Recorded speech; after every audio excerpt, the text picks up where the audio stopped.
I'd like you to please welcome Stephen Anderson, who is a retired Air Force officer, high school teacher, and since 2005, a credentialed working parliamentary consultant, helping individuals and organizations get the most out of their meeting time. Stephen, you may begin.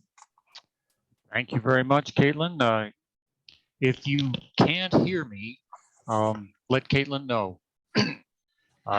Like she said, I've been a working parliamentarian for almost 20 years now, credentialed and trained by the National Association of Parliamentarians, working mostly with nonprofit groups and labor unions. Let me see if I can get the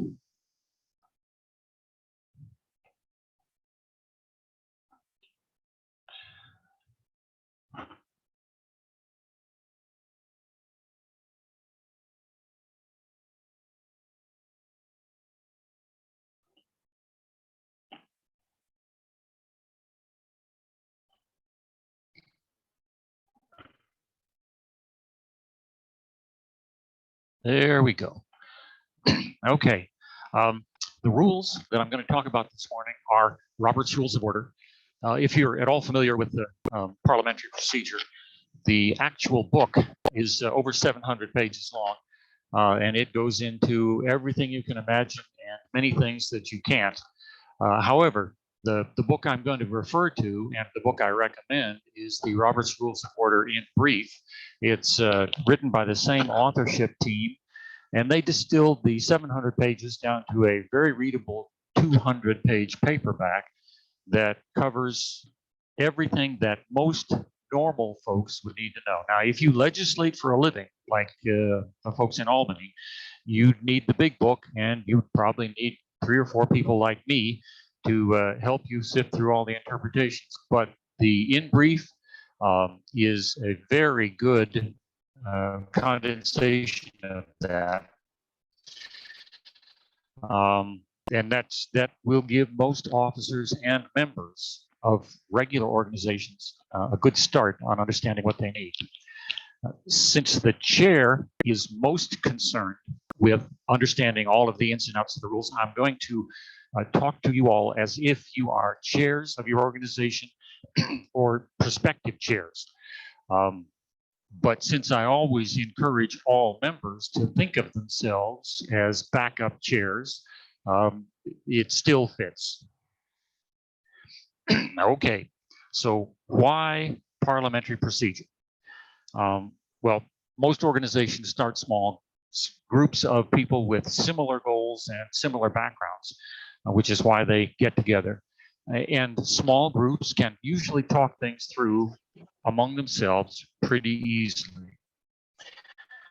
However, if your group is successful, and we all want to be members of successful groups, you're going to get bigger. You want to get bigger.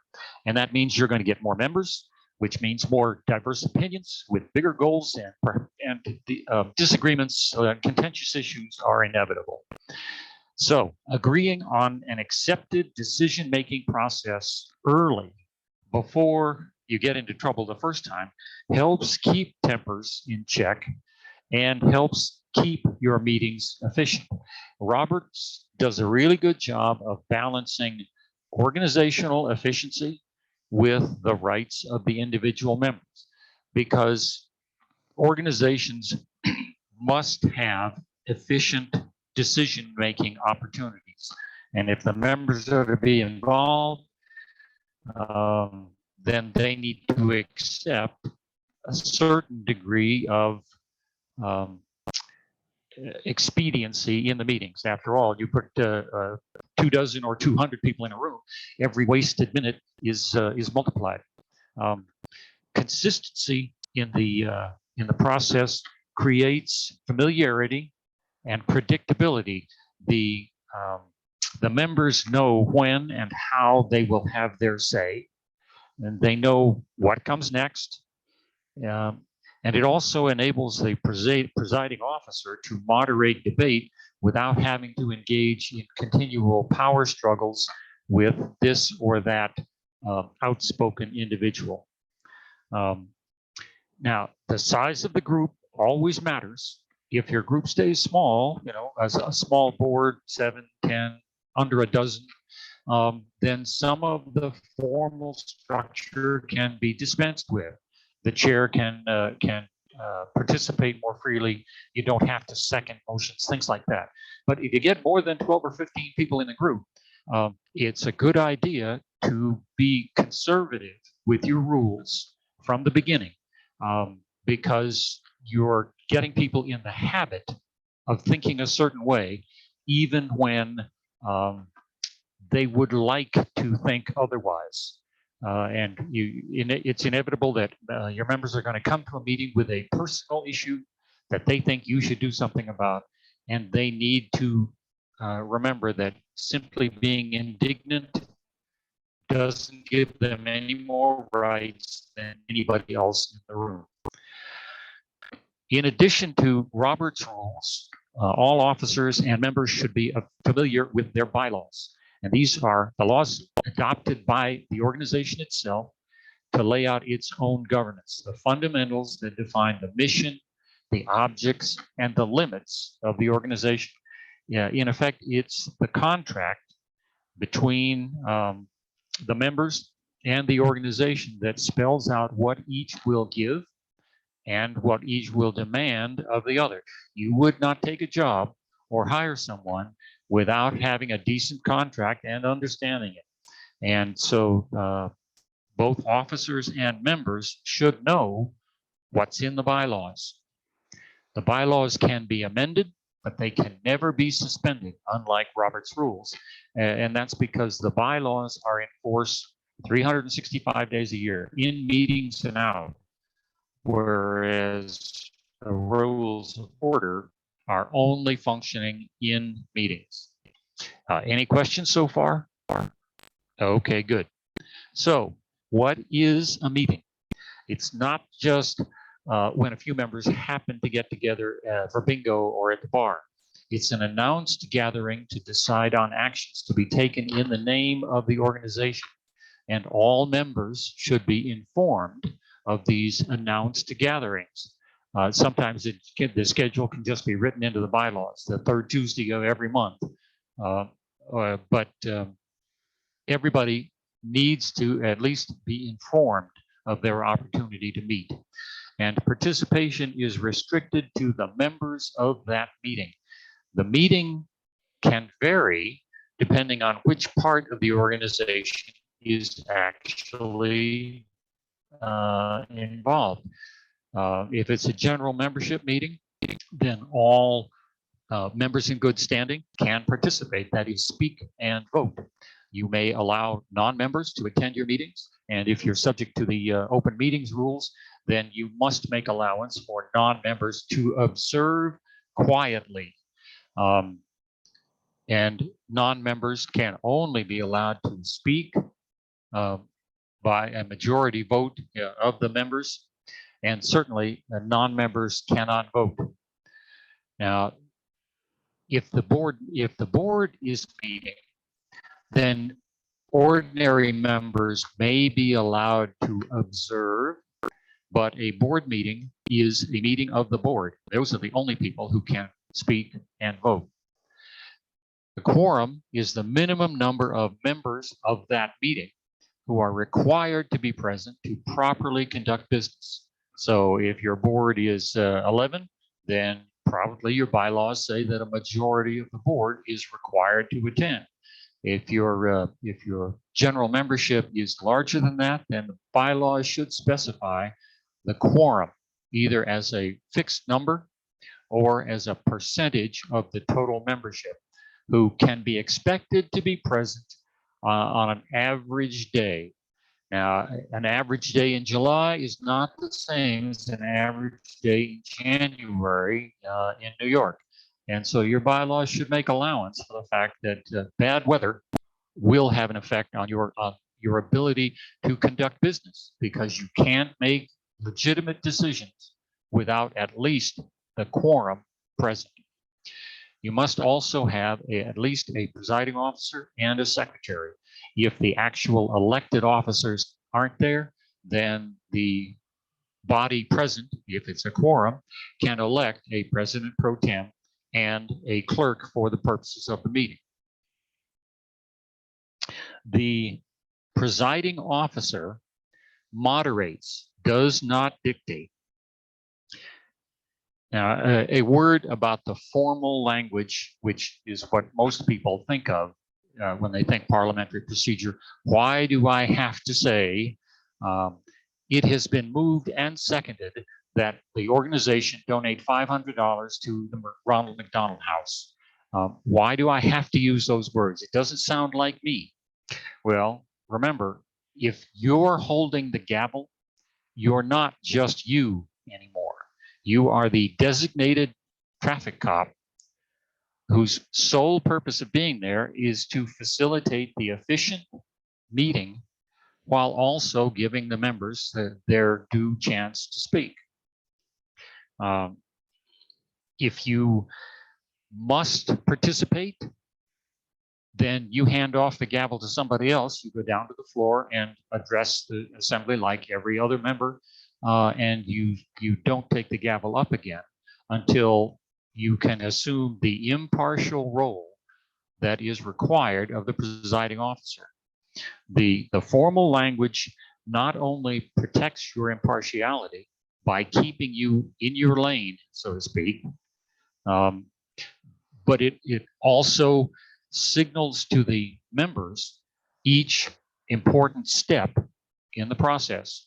They know that when the chair calls for the unfinished business, for example, there are rules about what can be addressed in unfinished business.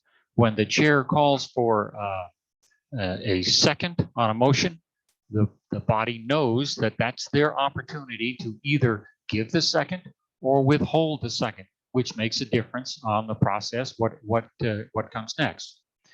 You're not only the governing person in the room, you are also the chief educator in the room. Everybody out there in the cheap seats is potentially your successor. And if you want them to do as good a job as you're doing, you have to teach them how it's done. And having them hear it done properly over and over and over again, the same way, will make them better members and better officers when their turn comes. The secretary's job is to keep the official record, which we call the minutes. And Robert has a very simple description of what goes in the minutes. Everything that is done and nothing that is just said. And as you know, there's a lot more said in meetings than ever gets done. And if you try to write down everything that is said, well, unless you're a trained and equipped stenographer, or you're relying on videoing the entire meeting, you're just not going to be able to do it. And an incomplete transcript leads to more arguments than it solves. So the best rule is to keep it simple. Everything that is done and nothing that is said. Any questions?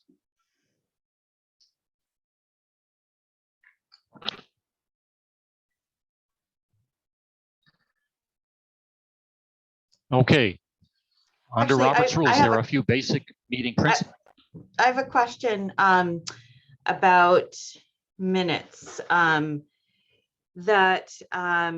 Is it, so you're not supposed to, it's not supposed to be a transcript, but since if a conversation about topic X occurred, is it appropriate to put in the minutes, topic X was discussed and leave it at that, just to have a record that a discussion was had, even though no action was taken at that point?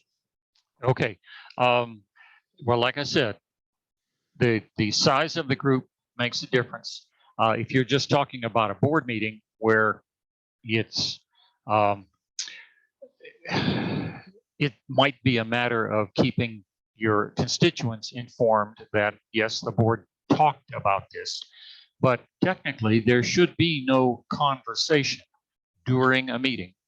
If it's not actually a pending motion before the body, something that the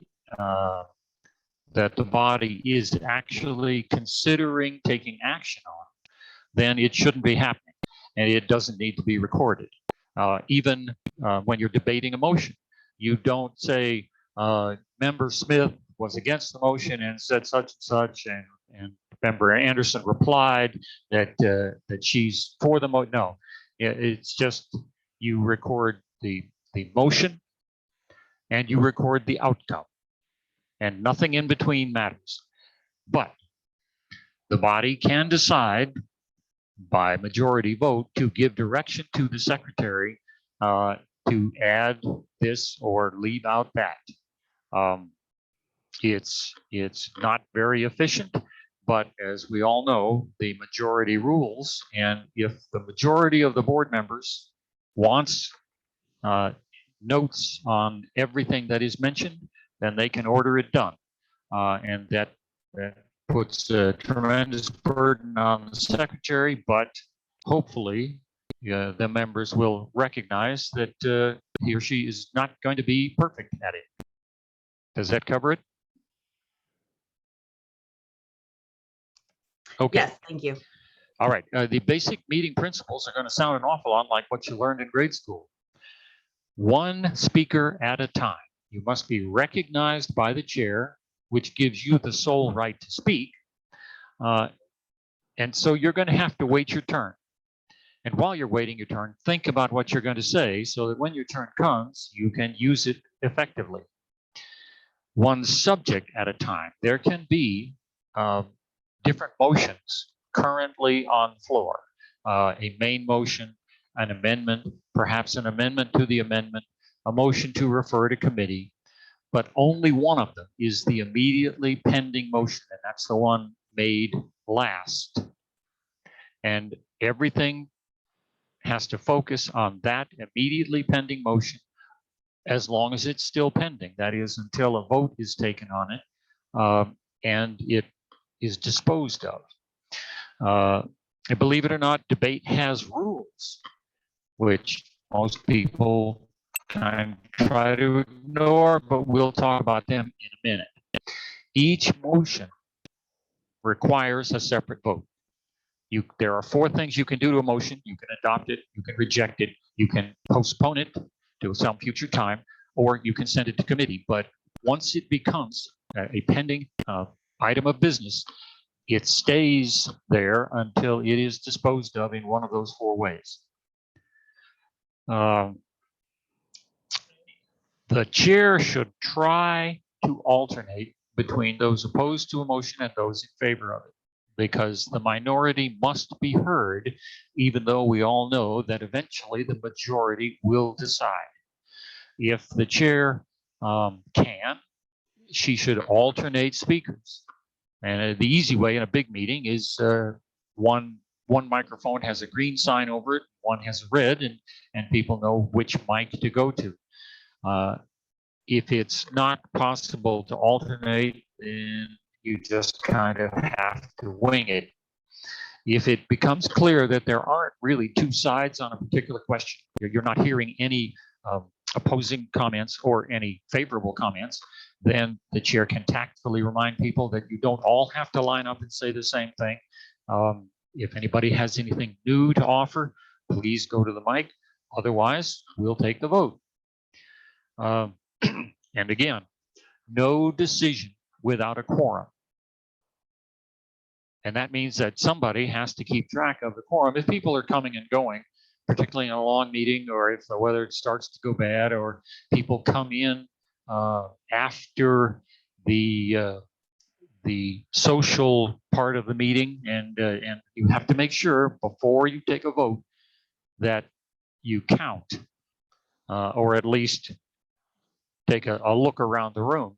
It's much better to establish a quorum every time you take a vote than it is to try to go back afterwards and figure out, it looks like we lost quorum somewhere in the middle. Which of these decisions is now void because we didn't have the minimum number in the room? Any questions? I have a quick question. All right. I'm sorry if I missed this earlier, I was a little late. Is a quorum, if a quorum is not defined in our bylaws, is it just generally 51% or more of the membership? That's the default. Yes, more That's the than default. half the membership. Okay, Which is unfortunate because it's difficult. For one thing, you have to keep an accurate current track of how many members you have in good standing as of the date of the meeting.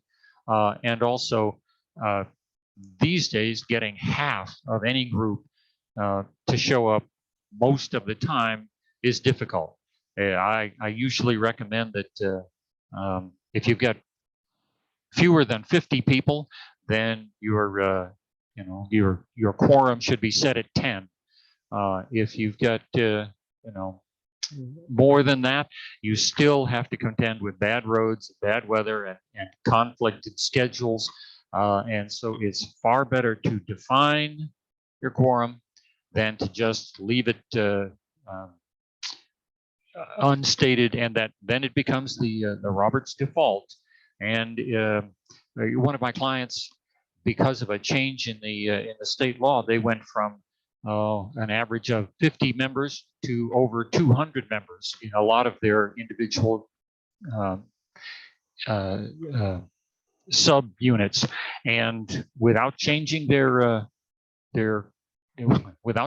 quorum at all, suddenly most of them were not getting quorum anymore. They had to have 100 people in the room, and that was just not feasible. And it didn't occur to many of the individual clubs that they were not able to do any business legally.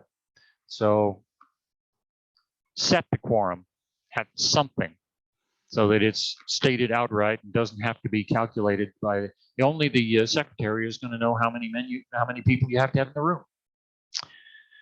Okay, Roberts supplies a standard order of business. Now, this is not the same as the agenda. This is the 4 categories here into which the presiding officer and the secretary will arrange the various items of business that you actually have for the evening. The reading of the minutes is almost never done anymore. Most people pre-publish their minutes. And as long as you take reasonable care to make sure that the minutes are out there, then you don't have to read them. But if anybody in the room wants to have the minutes read, you have to be prepared to do it. Approval of the minutes is usually done by general consent. You don't actually take a formal vote because you must have an official record, so you can't take a chance that the members would actually vote no to the minutes. You have to have them. So what you do is you offer the members the opportunity to correct the minutes as published. And if there are no corrections, then the minutes are adopted as published. If there are corrections, you handle them individually, usually by general consent. Is there any objection to changing the spelling of the speaker's name from our last meeting? Hearing none, the change is adopted. And when you run out of changes, the minutes are perfect and can be adopted. Reports are just that, the brief statements of business from the officers and select committees. And an efficient chair will find out who's in the room before she takes up the gavel. And so you don't have to start calling, is there a report from the events committee? Well, there's nobody there. Is there a report from the finance committee? No, that sort of thing. Find out who's there, who has a report, and let them know that they will be called and be ready. Again, you want not to waste time if you can avoid wasting everybody's time. Unfinished business is not old business. It's something that was actually business at a previous meeting, a pending motion, something like that, that either was still pending when the meeting had to adjourn or was actively postponed to this meeting. And usually only the chair and the secretary are really going to know what was pending and unfinished. So if there was nothing, don't even call for this, because somebody is going to be tempted to bring up an old topic that always comes around and really isn't business. If they want it to be business, then they take the opportunity in new business to actually put it before the body. New business is everybody's favorite, but it's not just an opportunity to complain about something. You have to have an idea that the organization can actually do something about this. Unfortunately, it's human nature to come in with a gripe, think out loud about it for a while, and then finally get around to saying, we ought to do something about this. No.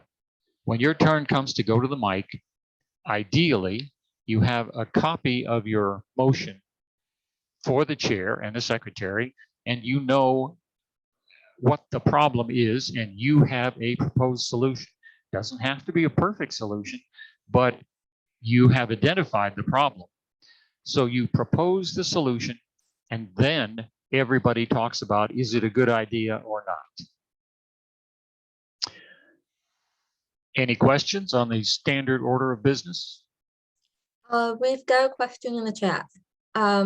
It's about the minutes. Is the term minutes reserved for the official minutes of the organization, or can committee notes actually be called minutes as well?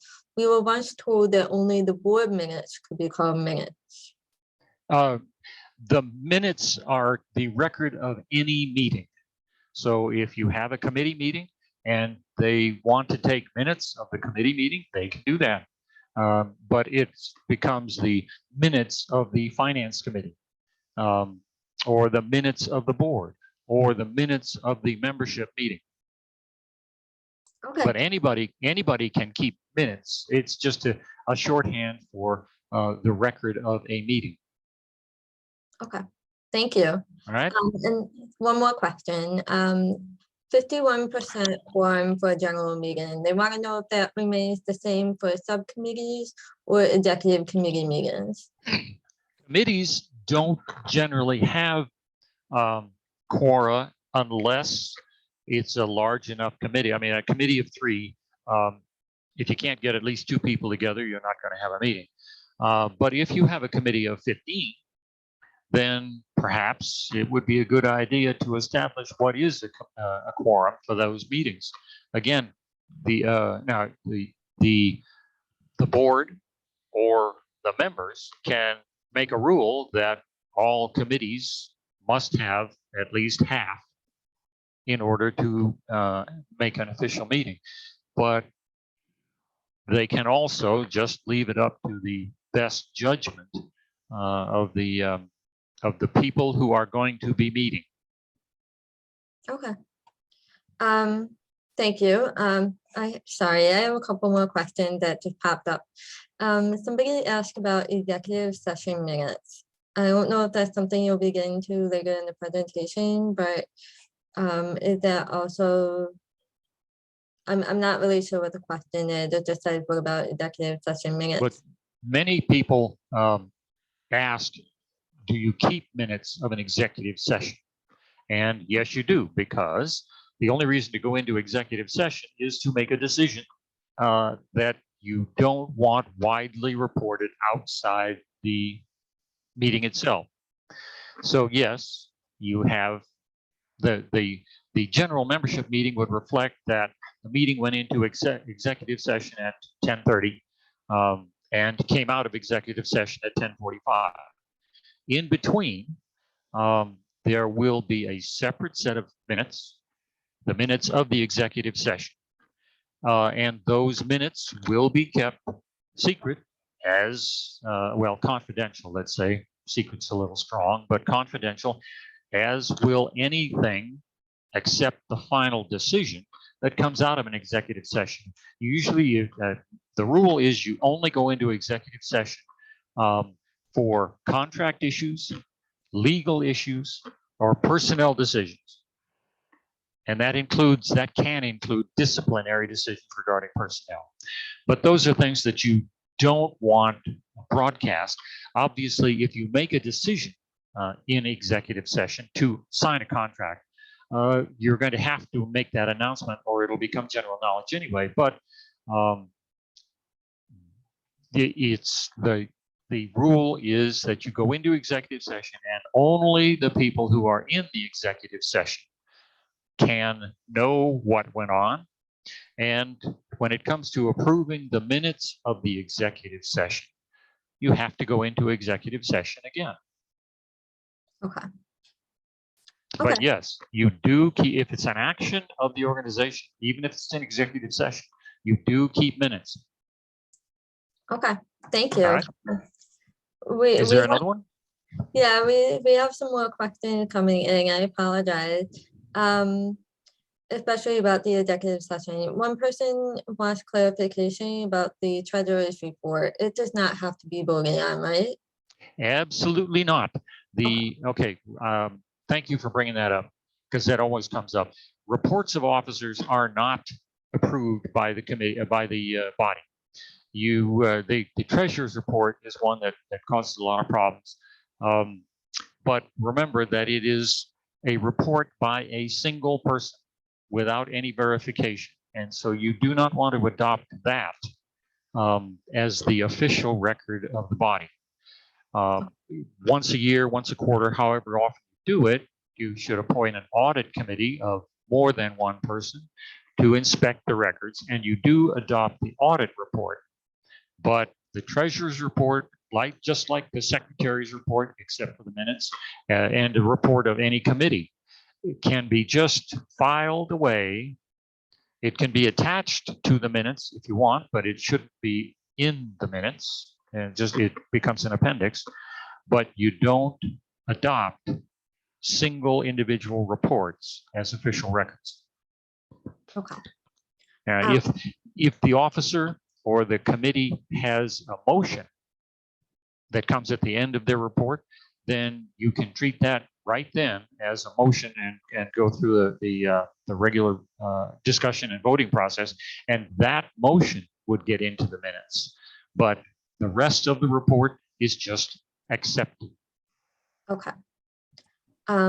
We have a question about confidential minutes, going back to what you said about the executive session minutes.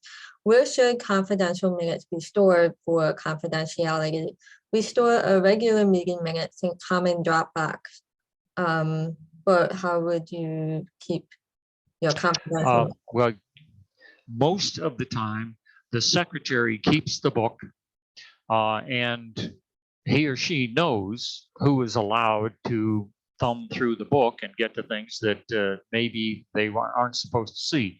You know, some members will insist that because they were the subject of minutes, they get to see the minutes before anyone else.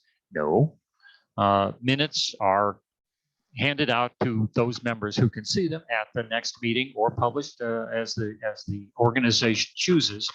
And nobody gets to demand to see anything just because they choose to. But if the organization has a particular way of handling their minutes, then they're going to have to specify a particular way to handle exceptions. And the organization, will have to decide what happens to executive session minutes so that they don't just become common currency. And that's up to you. Robert does not say anything about how to keep minutes confidential other than to treat them as an official document and tell and specify who has the right to see them at a particular time. How you do it is up to you. Okay. Last question, which actually segues back to what you were presenting on. New business items should always be a motion. Is this correct? In other words, someone should not start an item with, I want to have a conversation about whatever. We're about to get to that. Okay, perfect. All right. Okay. Robert says that nothing comes before the organization except in the form of a motion. at least during the business portion of the meeting. Now, if you have one of my clients adjourns their business meeting and then opens the floor for what they call for the good of the order. And that allows people to stand up and take their 3 minutes and talk about whatever they think the rest of the assembly, the rest of the organization should hear. But it's understood that no business is executed once the business meeting adjourns. So if you expect the organization to take action on your particular problem, hang on a second.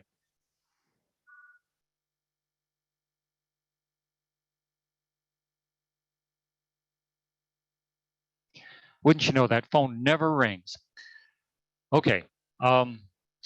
If you expect the organization to take action, then you need to make it an order of business and get it before the body for a vote.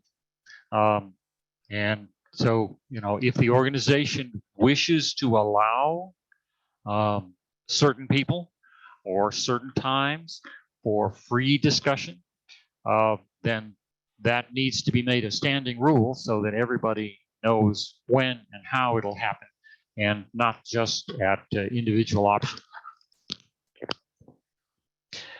So the chair will ask, is there any new business? And a member will rise or go to the mic to seek recognition, and the chair will say, the chair recognizes Ms. Smith. That gives that member uninterrupted time to speak. And Ms. Smith should always start with, I move that the association donate $500 to the Ronald McDonald House. And even though you may not have all the details in mind, although if you just thought about it on the way in, you've probably thought about, if I were hearing this, what would I want to know? I want to know who's going to do it, what exactly we're going to do, how much time do we have to get it done, and how much is it going to cost? And these are all questions that will come up. So if you want your motion to succeed, at least start out with as much information as you can give in a few words. And if your motion is more than a few words, have a written copy to give to the chair, who will pass it to the secretary, so that your motion will get in there in the record the way you mean it to.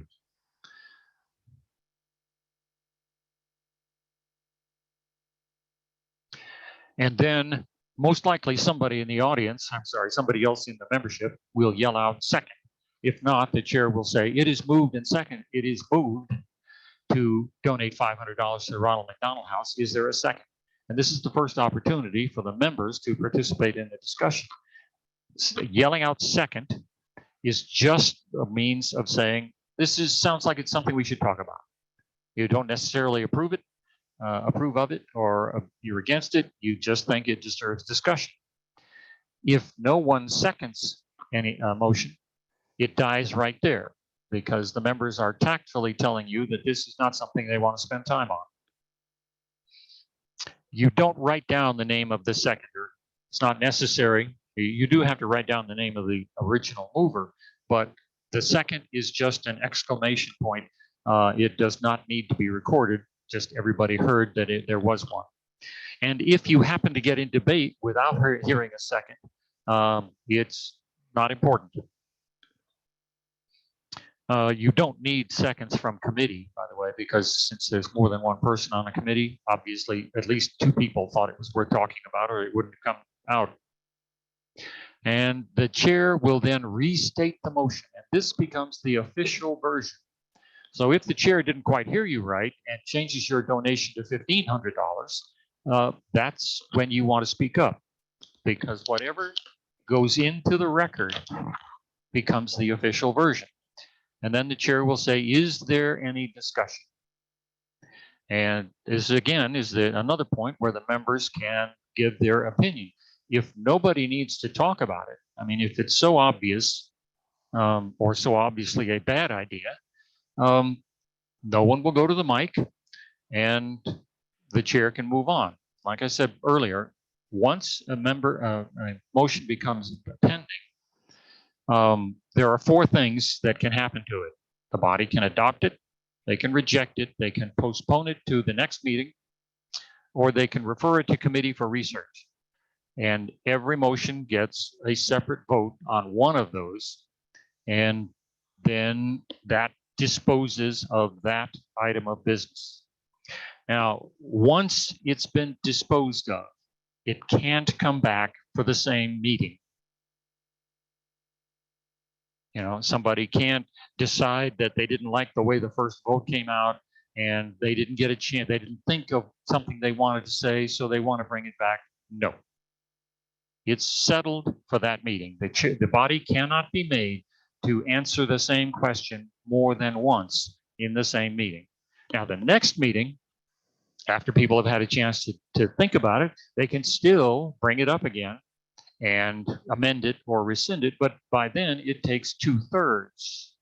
Robert doesn't like organizations that are wishy-washy, so it takes a majority to make a decision, but it takes 2/3 to change the decision.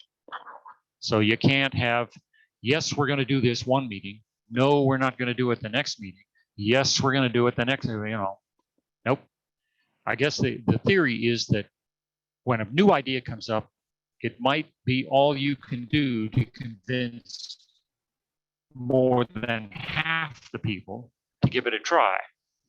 But after an idea has been around a while, even just a month, you probably, if it's really obviously bad, you're probably going to have an easier time getting 2/3 of the people to agree with you because they've had more time to see what happens or think about it.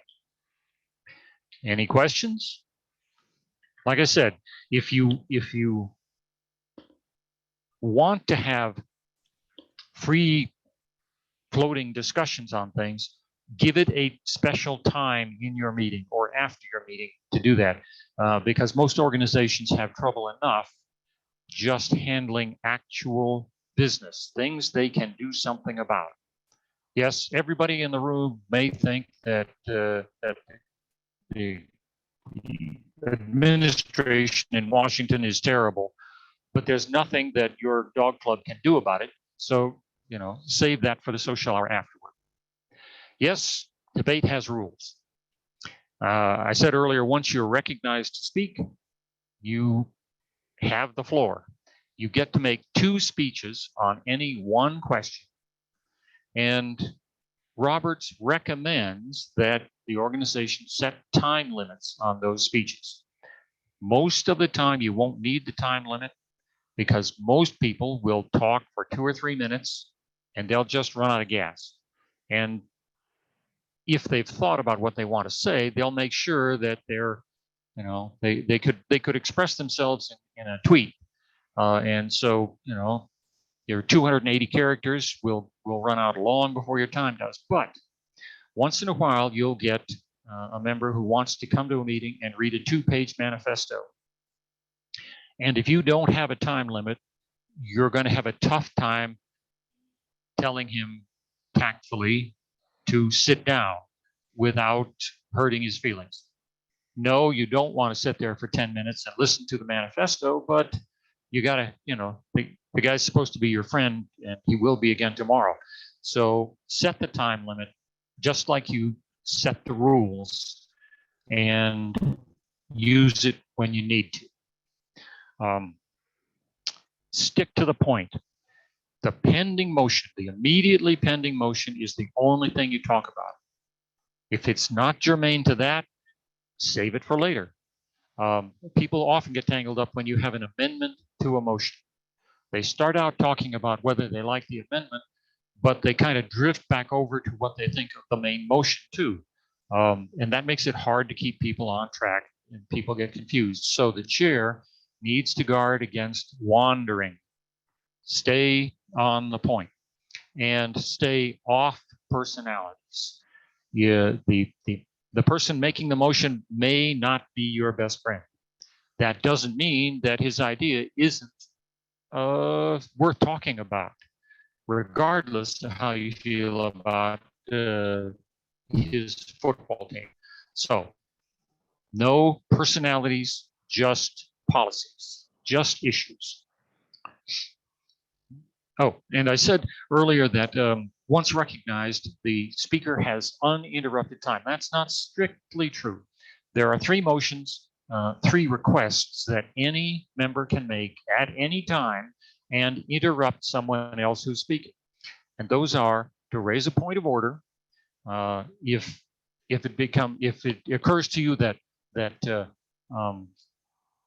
the speaker is about to say something personal or detrimental about somebody, then you can stand up and raise a point of order and just say, when the chair says, what is your point? You say, please remind the speaker to stick to the motion itself and not the man who made it. Anytime you think that the assembly or the chair has violated a rule, you can raise a point of order. And you may, the chair can help you figure out exactly how to say what it was, but you'll have a good idea what you mean. And the other 2 instances are to request information, and that can either be factual, and if somebody's in the room who can answer your factual question, then the chair should refer you to them, and also request a parliamentary interpretation. You know, you ask the chair, is it in order at this time to call the question? Because you don't know if you can do that.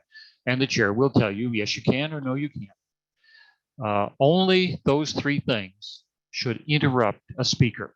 And you should always be tactful. If your request for information can wait until after that speaker finishes, then, you know, hold off. Amendments must be germane. You can't you can't tack on a irrelevant change to a motion. A motion to send the board to the Super Bowl shouldn't be added to the motion to donate $500 to the Ronald McDonald House. Yes, they're both money, and yes, the board would like to go to the Super Bowl, but keep it separate. Make that, you know, instead of trying to amend something, just bring it up as the next motion when you get the chance. And you can't turn a positive into a negative by inserting nots all over the place. And the chair should tactfully remind you not to try to do that. If debate seems to be going on for a long time, you can limit debate. It's a regular motion. You know, I move that we limit debate to 3 more speakers. And then it takes a second, and it takes 2/3. Why 2/3? Because you're shutting down at least the minority's right to extend the debate and try to convince everybody. You can limit debate to a number of speakers. You can limit debate to 20 more minutes, whatever. But it takes 2/3 to do that. And if the debate, particularly as chair, if the debate seems to be aimless or confused, if it doesn't seem like the body is ready to make a decision, then remind them of their option to postpone to the next meeting so that they can take it home and think about it, or to refer it to a relevant committee, you know, the finance committee, to make a decision, to make an investigation and a recommendation to come back at the next meeting. Any questions? Yeah, we've had a few questions pop up in the chat. I have one that I'm going to say for the end because I think it's more general, but these questions do refer back to the motion. If a committee brings a motion forward, it does not need to be seconded. Right. Okay. If we are amending bylaws, do those require a 2/3 vote? Amending, okay. Amending the bylaws does require a 2/3 vote. Changing the bylaws, since the bylaws were originally approved by 2/3, it takes 2/3 to change them. However, if you have an amendment proposed and somebody wants to amend the amendment, That's not changing the bylaws, so that only takes a majority. But the final vote to adopt new bylaws, so to speak, takes 2/3. Can you amend a motion at the next meeting? Sure. Okay, let's say if a motion that fails can be brought back in any form at any time. A motion that's adopted by a majority becomes policy immediately. Okay. But at the next meeting, you can propose a change to the motion if it's still in force. Okay, you can't change a motion that's already been executed. If the motion is to paint the clubhouse blue, and by the next meeting the clubhouse is already painted, you can't amend the motion you can't undo what's been done. You can paint over it, but you can't undo it. However, if the motion has not been fully executed, then you can propose an amendment, and it takes 2/3 to change a decision that's already been made. Okay. Last question. This is about postponement. Who can postpone, the chair or any member of the body? Any member can propose a postponement, but it takes a second and a majority to approve a postponement. And you can't postpone beyond the next regular meeting. Okay. Looks Okay. like that's it. All right. Thank you. Okay. Voting is normally by voice, unless the chair or anybody in the room is unsure whether the ayes actually were louder than the noes. If there's any doubt, you take a count. Any member can ask for division, which is the code for an uncounted standing or show of hands vote. And it's a lot easier to judge just by the how many people are standing than it is to judge by the level of the volume, how many people said aye. Any member can ask for an uncounted vote. The chair, if she's in doubt, can order a count, and the majority can order a count or a secret ballot. Ordering a ballot vote takes a motion and a second and an approval by majority, since it will extend the time of the meeting. But it's an option out there. Majority is all that's required, and it's just a majority of the votes cast, not more than half the people in the room, because people are allowed to abstain.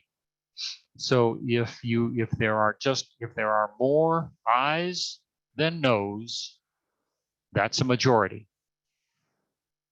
You don't ask for abstentions, because if they kept silent once, you can't take away the option to keep silent again. And for those votes that take 2/3, which is changing a decision or taking away someone's rights, it's always 2/3, and you always have to count 2/3, because it's impossible to judge by volume alone whether you actually have twice as many ayes as noes. The chair, when calling for the vote, should always state the exact wording of the question one last time, so that you don't get the people turning to their neighbor and saying, "What are we voting on?" And then you ask those in favor and those opposed, no matter how big the majority, the ayes sound, you always give the negative their opportunity, but don't ask for abstentions. And then you state, which side the ayes have it. The motion is adopted, and the treasurer will be directed to send a check for $500 to the Ronald McDonald House. And that way, everybody has at least heard one time what decision they just made. And this is your last opportunity to challenge the count. Once the chair moves on to the next order of business, that vote cannot be challenged. And that's why it's important that everybody in the room listen. It's possible that the chair could get confused, and instead of saying the ayes have it, the noes have it, and the motion fails. I've heard it happen before. You can't believe it when it does, but chairs are human too. And that's why everybody else in the room has to keep them honest. And again, I mentioned settledness. Once a question has been disposed of, it can't be brought up again at this meeting. Questions? Yes. We have a question about adapting voting when meeting via Zoom. Are there any rules for adapting how you vote online? Well, if your bylaws say that the organization will vote in such a manner, then the bylaws probably didn't say in person, and online will be done this some other way.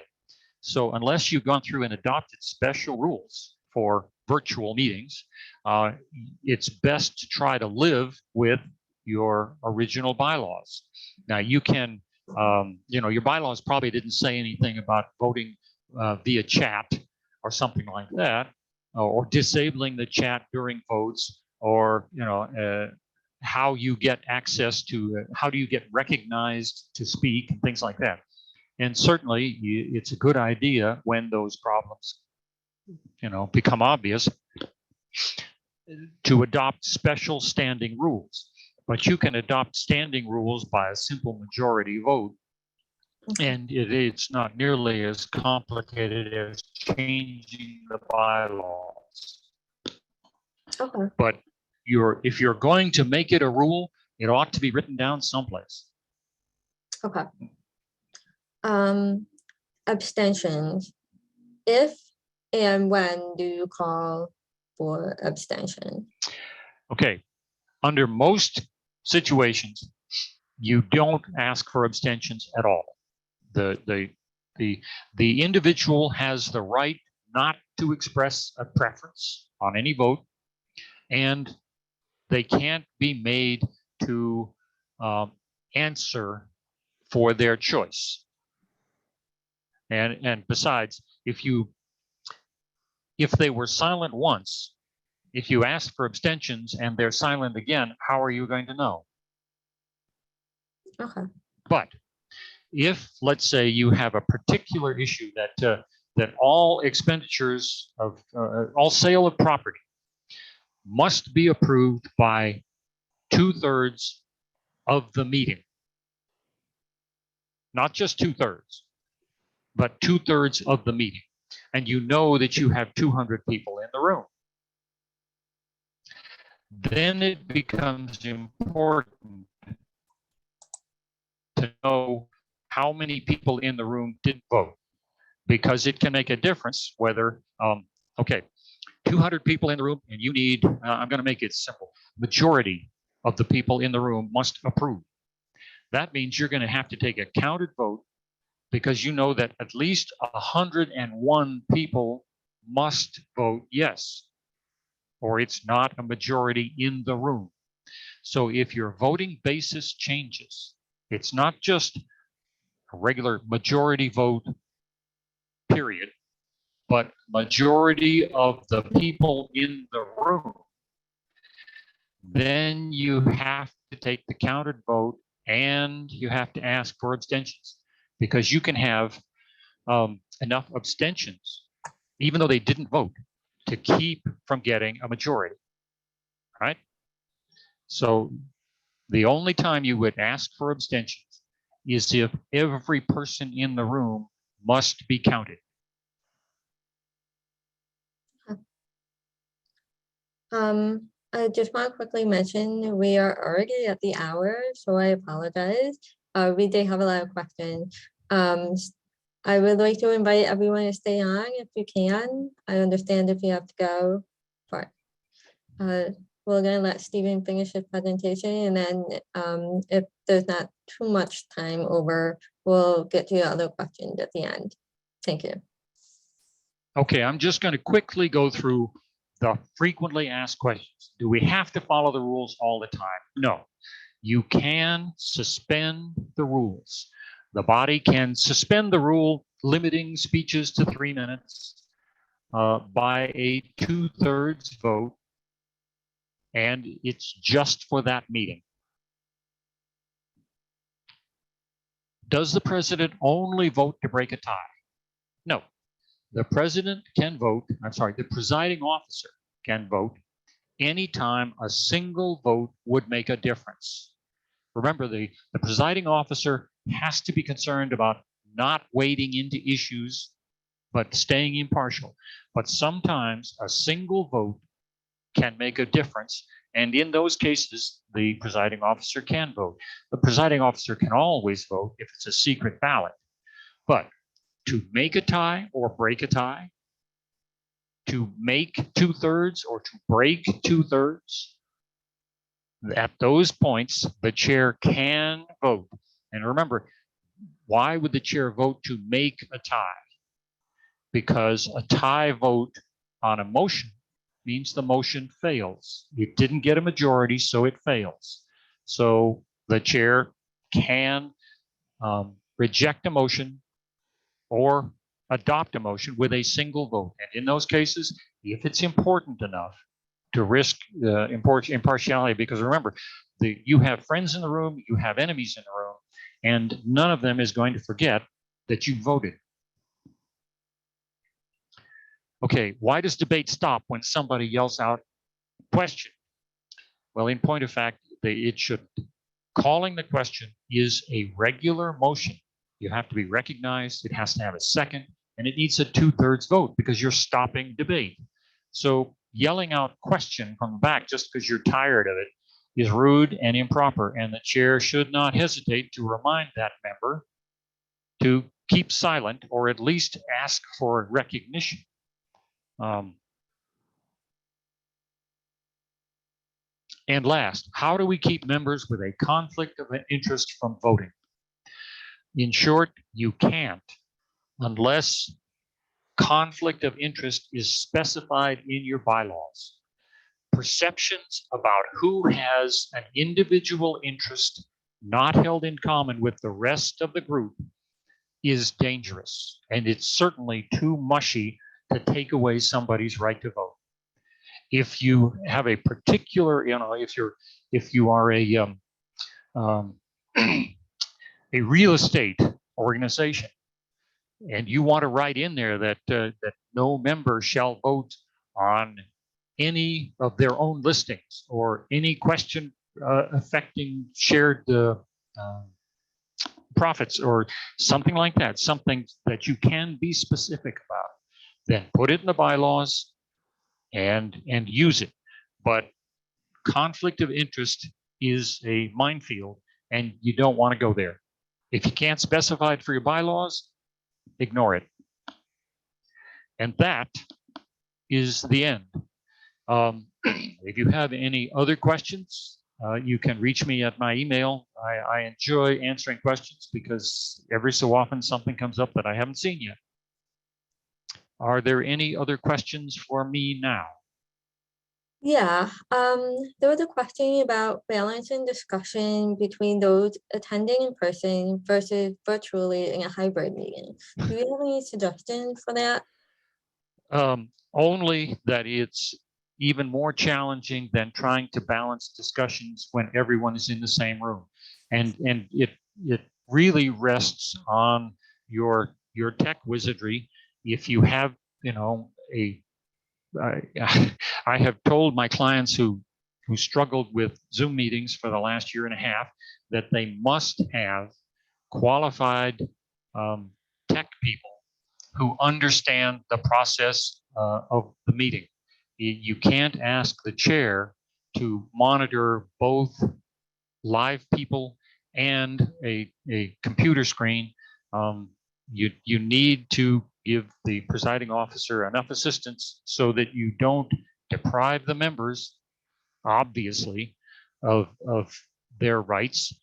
You will end up depriving them covertly just because it takes so long to link in and to go through the process of recognizing a speaker. But you have to make a good faith effort to actually make it a hybrid and not, we deny the vote to anyone who calls in simply because if they don't want to state their vote openly, they can't vote secretly like everyone else. It's just a fact of the limitations of the tech. And so plan on it, do the best you can. Okay, that helps. Thank you. Voting on an executive position. Can you do a nomination and election in the same night? Unless your bylaws say you can't, yes. And that's the number one answer when somebody gives me a question that actually relates to elections or membership or something like it. It's got to be in your bylaws. If it's not in your bylaws, then you have a problem. But the number one answer is what do your bylaws say? Okay. And your bylaws should be written in as few words as possible so that there's no gray areas when it comes to important things like nominations and elections. Okay. Another question about bylaws. If our bylaws state they can only be amended by the majority vote of the whole body, do we need, sorry, my email keeps popping up. Do we need to get votes from people that did not attend the meeting? Okay, if it says majority of the entire membership,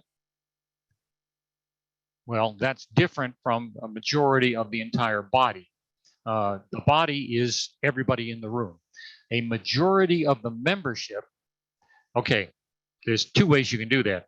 You make sure that if you're amending your bylaws, you should have given prior notice, which means you have informed all the members that Thursday night at 9 o'clock, they're going to have the opportunity to amend the bylaws, and these are the proposed amendments. So those who don't show up have essentially consented to go with the voice of the people in the room. But you still have another problem. If you have 200 members, that means you have to have at least 100 of them in the room to have a chance, 101 of them, to have a chance at a majority of the membership. But if you do have a majority of the membership in the room and they vote unanimously, then the 99 people who didn't show up don't matter. They already made their decision. Okay. One last question. I feel like we could talk for hours on this topic. They found it very informative. Any chance you would consider a part 2? And I'm wondering that as well. Sure. Now, the only problem is that I've given you the in brief version. More than that, I mean, I don't know if you can see it, but the thing is a Bible.